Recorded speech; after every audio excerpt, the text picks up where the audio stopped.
Have you ever had a time that you made a song, track, maybe a beat that you thought sounded amazing when you were producing it in whatever DAW you used or however you listened to it, and then maybe you went to release it and it sounded way different than it did in your DAW?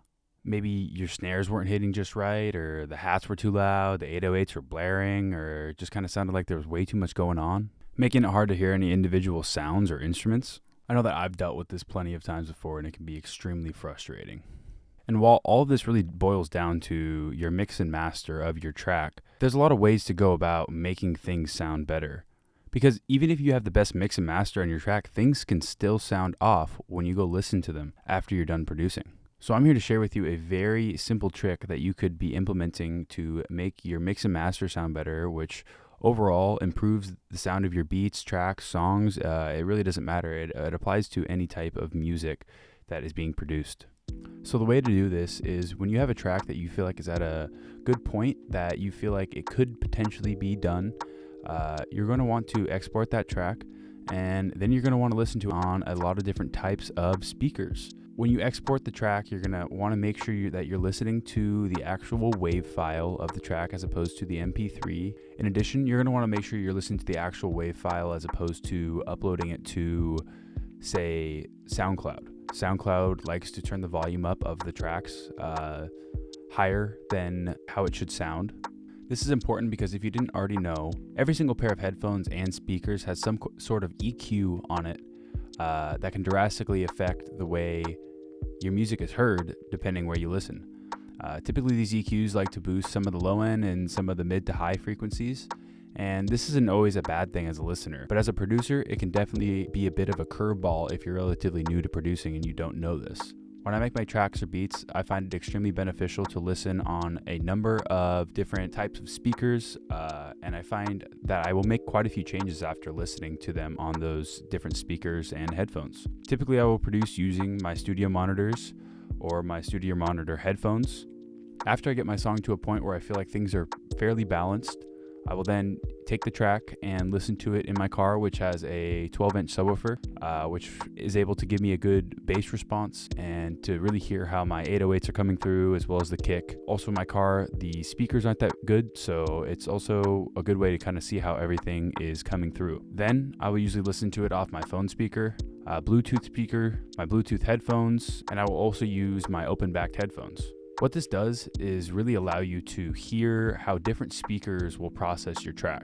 It's very important to keep in mind that most people don't listen to music with a $700 set of studio monitors or off of a really nice set of studio headphones. Most people listen to music off of their AirPods or in their 2002 Honda Civic that has a blown speaker, and some of the cheapest speakers you could ever imagine made with paper, and they're super thin. That being said, everything is going to sound way more clear off of a set of speakers that is designed for studio purposes.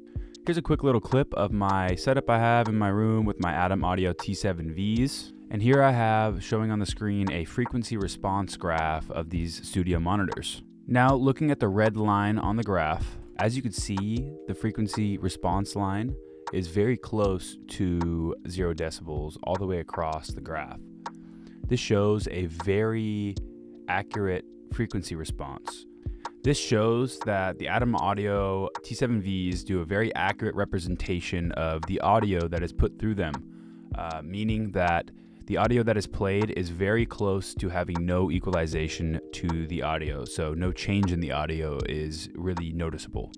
This gives a very accurate image of the audio that is being processed through the speakers, which is exactly what you want from a pair of studio monitors. Majority of studio monitors and studio headphones are going to have a very similar graph. So now I'm going to show you a couple different graphs that I have gotten from this one website called rtings.com. I'll put the link in the description if you're interested in checking them out. They do reviews on various consumer products. And no, this is no sponsorship or anything like that, but they do have great content. More specifically though, they have great graphs for frequency responses for headphones, which is what we're using for this purpose. So now comparing the Adam Audio T7V's frequency response graph to other products such as Apple AirPods or other types of Bluetooth headphones or Bluetooth speakers, you will notice that most of the other graphs have the low end boosted up a little bit, as well as some of the mid to high frequencies tend to be boosted up slightly. Comparing this, however, to a graph of my Sennheiser 660S's, you could see that they actually have a fairly accurate response for the frequencies. However, you could see that the low end isn't as accurately displayed as my Adam Audio T7Vs. This is because they are open-backed headphones, so they don't allow for as good of bass response. Now, comparing this to other headphones such as the Sony WF-XM4s, you could see that they don't really do a good job accurately displaying some of the frequencies between 1000 and 10,000 hertz, and they cut off pretty much completely at 10,000 hertz. So I think that basically concludes why it's so important to listen to your music on lots of different types of speakers when you are working on mixing and mastering your track in order to get the best image of how everything is sounding.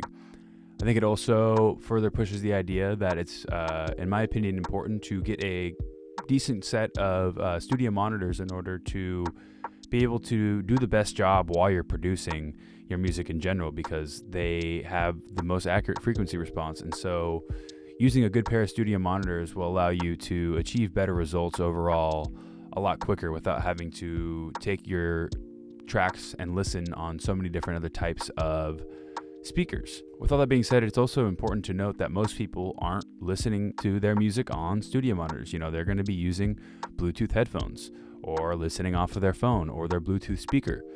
So that's also very important to take into consideration with all of this information. With all that being said, though, I hope everyone that watched and stuck around to the end enjoyed the content that I had to give. Please drop a like if you found any of this helpful, and also subscribe for more informational videos about music production. Peace out.